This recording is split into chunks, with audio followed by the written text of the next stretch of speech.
Okay, here's a weird question for you. Have you ever, seriously sat down and tried to figure out how to, on purpose, get something you absolutely do not want? It sounds kind of crazy, I know, but stick with me here. We're about to unpack a really powerful idea. And believe it or not, it all starts with a speeding ticket. So, a coworker of mine just got a speeding ticket, about $130, but that's not the interesting part. The interesting part is this. If I ask you, right now, how to get a speeding ticket on purpose, you'd know exactly what to do, wouldn't you? We are all instinctively experts at achieving that one very specific unwanted thing. In fact, we could probably map it out in, what, 3 simple steps? Step 1, you drive over to the local police station, probably right around when their shifts change. Step 2, the second you see cops getting in their cars, you just floor it. Speed right past them. And step 3, when those lights inevitably start flashing in your rearview mirror, you just pull over and, accept your prize. See, it's ridiculously easy. Okay, so obviously nobody actually wants to do that. You don't want to pay a fine, you don't want points on your license, so what's the deal here? Why on earth are we spending time mapping out a perfect plan for a totally terrible outcome?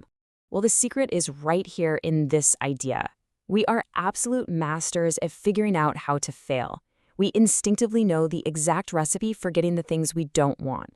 And that hidden expertise, that clarity about what not to do, is way more powerful than we think, because it holds the key to the exact opposite. So, let's take this logic and just run with it. If we can so clearly define the path to getting a speeding ticket, where else can we apply this? What other unwanted outcomes are we secretly experts at creating for ourselves? And what can that teach us? Let's talk about health.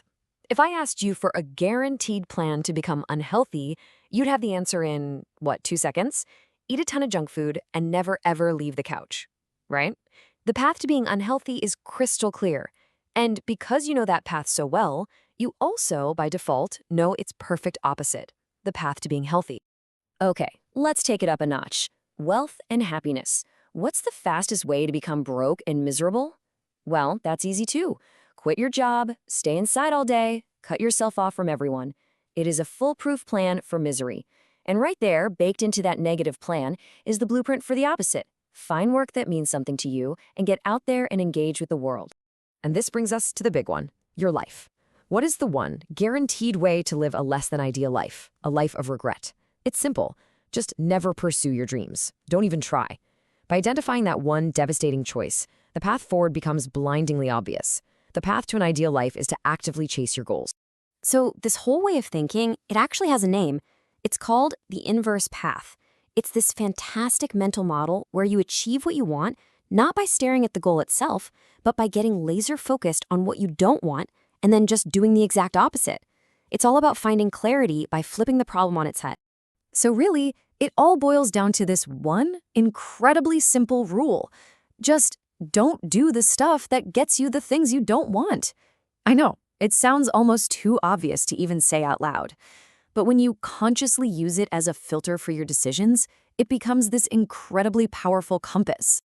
And that brings me to my last question, the one I want you to take with you. Think about your own life. Right now, what is the one single outcome you absolutely positively do not want? Get super clear on it. Picture it.